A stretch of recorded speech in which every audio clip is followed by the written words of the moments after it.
ខ្ញុំឈ្មោះសុកឡាងខ្ញុំសូមមកចែករំលែកហេតុអីបានជាខ្ញុំស្គាល់ផលិតផល Celagen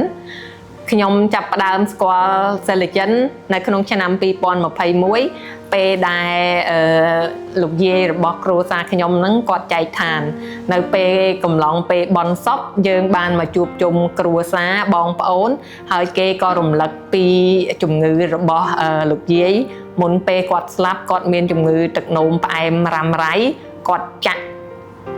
អាំងស៊ូលីននឹងក្បាលពោះគាត់នឹងរាល់ថ្ងៃហើយគាត់មានថ្នាំផ្សេងទៀតហើយពេលដែលគាត់ប្រើប្រាស់ថ្នាំ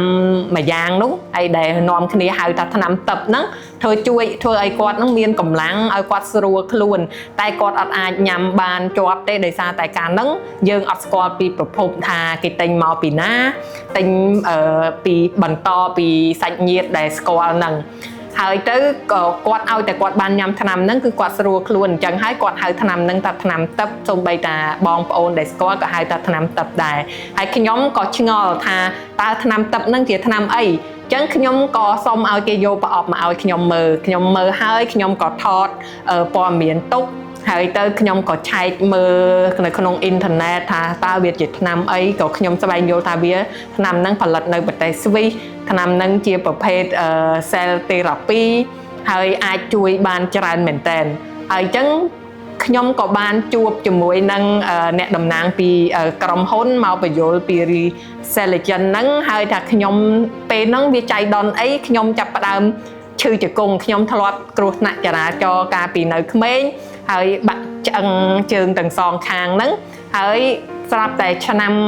2023ចូល24ហ្នឹងចាប់ផ្ដើម